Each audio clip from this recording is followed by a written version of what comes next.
And now, back to our interview with Mr. Ian Wingfield, former Solicitor General of Hong Kong. What kind of pressures are there from Chinese government regarding things like human rights or censorship? Is there any pressure at all to curtail some of those freedoms in Hong Kong and the new Hong Kong, as it were? No, I don't think so. And not only that, but I think it's quite clear that the mainland is very keen to ensure that Hong Kong does observe those aspects of its laws that reflect human rights principles. One of the provisions of the Basic Law is that the International Covenant on Civil and Political Rights, which applied to Hong Kong before 1997, shall continue to apply afterwards.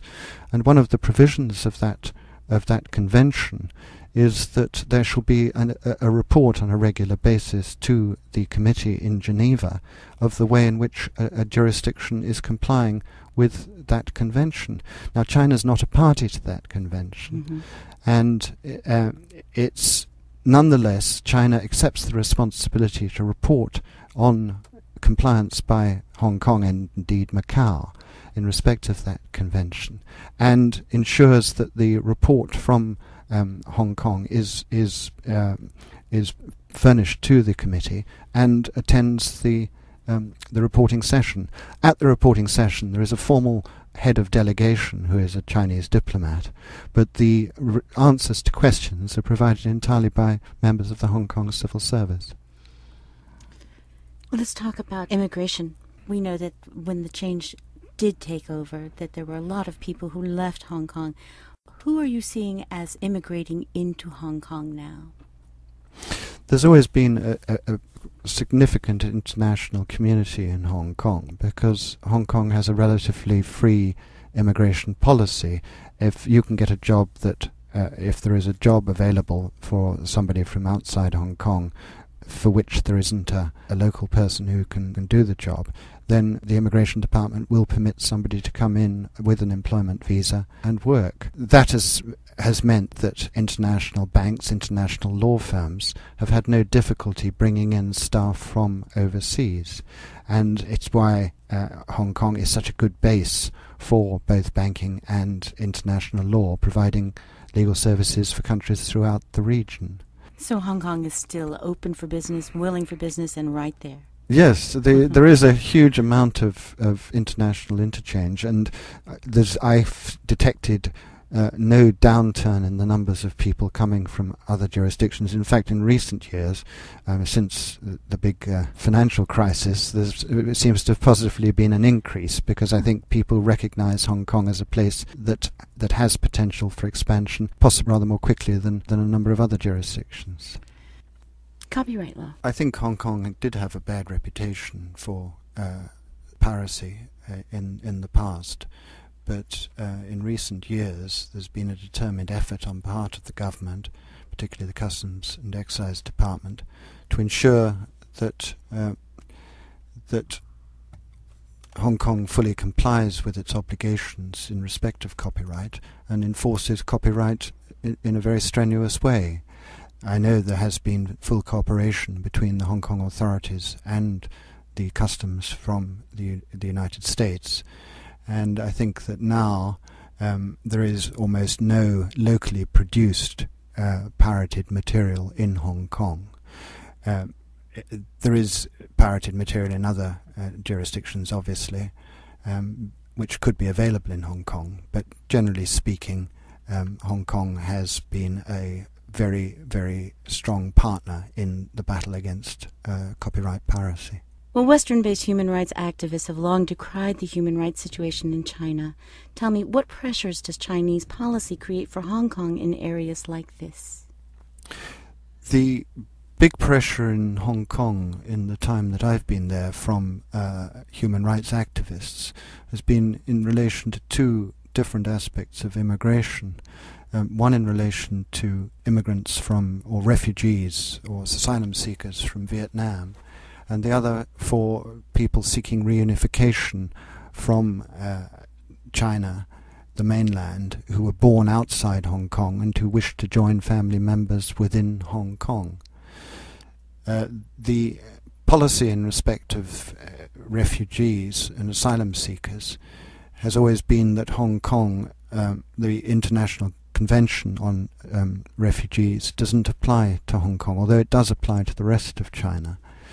And Hong Kong has always taken the view that although it will never turn an asylum seeker away, if a person is given refugee status by the United Nations High Commissioner for Refugees, then that person must be resettled somewhere else. We don't accept refugees for settlement in Hong Kong, although we are prepared to give them temporary asylum while their status is determined. So that's always caused a certain amount of trouble. And in the period leading up to 1997, there were a large number of Vietnamese asylum seekers, and the government's policy at that time was to return them after they had been screened. If they were screened out as not being refugees, then they had to be returned to Vietnam, and that caused a certain amount of difficulty. It was successfully implemented, however, and so that by the end there were only a residual 2,000 or 3,000 asylum seekers who had to be finally settled in Hong Kong. The difficulty in relation to children born outside Hong Kong was in the years, the 20, 30 years before reunification, a large number of people had come from the mainland as illegal immigrants, and under the policy that applied up to 1980, they were allowed to settle in Hong Kong. They were disproportionately men, and many of them either had wives and children already back in the mainland, or they returned to the mainland to get married. So they had children born in the mainland. Now, under the Joint Declaration and the Basic Law, those people, the children born in the mainland, didn't automatically have a right to come to Hong Kong, but they had to first seek the permission of the central government. There was a policy to allow 150 people from the mainland to enter Hong Kong for settlement every day, which works out at 54,500 a year.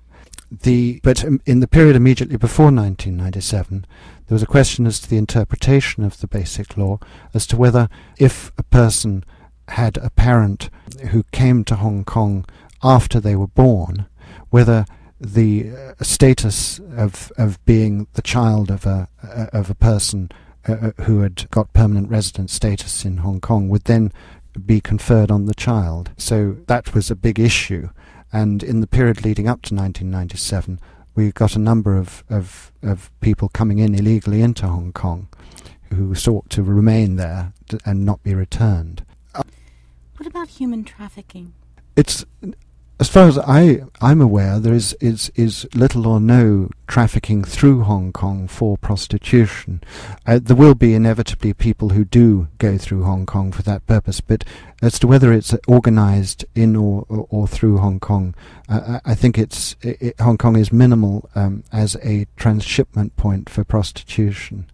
I know it's something that has been of concern to the US government over the years, but we've always been slightly puzzled by it as being a major feature of any report to Congress, because we don't think that it is a significant problem. There may be instances, but not a significant problem.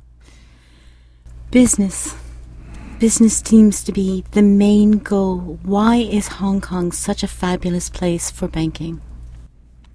Well, I think it's the combination of the rule of law as being the basis on which foreign corporations, and particularly banks, can be assured that their contracts will be respected. Its location, the fact that it's close to China, the mainland, and has all the opportunities for investment through Hong Kong. Time zone is important too. It fits conveniently into a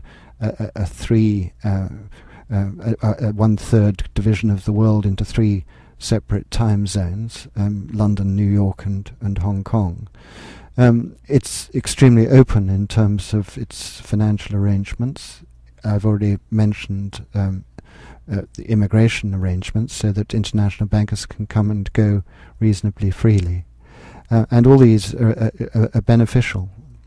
What about the death penalty? Unlike China, do you still have a ban on the death penalty in Hong Kong? Well, there is no death penalty in Hong Kong. It was abolished. I've forgotten exactly when. 1993. It was abolished after many years of never having been implemented. And it was abolished in some ways by accident, that a local member of the Legislative Council introduced a resolution to say that the death penalty in future should be implemented and not commuted, as it had always been ever since the death penalty was abolished in the UK, which was in the 1960s. So that motion was introduced in the legislature. The government members of the legislature at that time didn't vote. They left it to a free vote of local legislators. And they all voted almost, apart from the person that had introduced it, by an overwhelming majority against the motion, in other words, in favour of the abolition of the death penalty. And the government then had the courage to actually formally abolish it. So it was formally abolished, and there's been no pressure at all to reintroduce it. What it means, it's not only of reassurance, I think, to those jurisdictions that don't have the death penalty, which is mostly the European community, but it's also an important factor in our relation to our international relations or external affairs with other jurisdictions, is that when we have an extradition treaty, we have to make arrangements to ensure that anybody who is returned from Hong Kong to another jurisdiction is not subject to the death penalty in that jurisdiction. As you'll appreciate, that causes difficulties with some jurisdictions which have retained the death penalty in certain circumstances. But we've always managed to obtain assurances from those jurisdictions that the death penalty, even if passed, will not be implemented. And finally, you seem to be an eyewitness for some of the most amazing events that happen in our world, and certainly in my lifetime. Let me get some of your thoughts on what is happening right now in Egypt and the Middle East. Well, this is only a personal view, of course, not in my view. When I first started watching the events in Egypt, it took me back very much to 1989, because in May 1989 I was in Beijing, but I went to Tiananmen Square and saw students. It seemed to me at the time that the mainland authorities were taking a very relaxed, or at least sensible view of things, and that eventually things would dissipate and revert to normal without any bloodshed. Unfortunately, of course, that didn't turn out to be the case. I think a number of people on the news also reflected on this as being a possible outcome in Egypt. I think that in Egypt it's quite clear that there is now a degree of uncertainty as to what the next step is going to be. So I think it's very easy to demonstrate and demand the change of government, but unless you've actually got some system for introducing something to replace the existing regime, you can achieve the change, but you can't necessarily get something better. I appreciate that's sort of better the devil you know argument, but I mean it does mean that it's terribly simple, particularly for countries in the West, to support change without really having a very clear idea as to where it's going to lead. And I think that's true of all the North African Gulf countries. Well, Mr. Wingfield, any final thoughts? Well, I've had the opportunity to serve in the Hong Kong government for almost 30 years, and it's been an extremely exciting and an interesting time, and it's certainly not something I'd envisaged when I first went to Hong Kong in 1982. Like most expatriates, I'd anticipated only being there for 3 years, and it turned out to be a lifetime career. Thank you for joining us. Thank you very much. A special thanks to the Open Journal staff for their cooperation with today's podcast, and a special thanks to Kirby Roberts for her help. I'm Marlo Blue, and on behalf of KPFT 90.1 FM in Houston Open Journal, thank you. You're listening to KPFT 90.1 FM in Houston, 89.5 in Galveston, and 89.7 in Huntsville.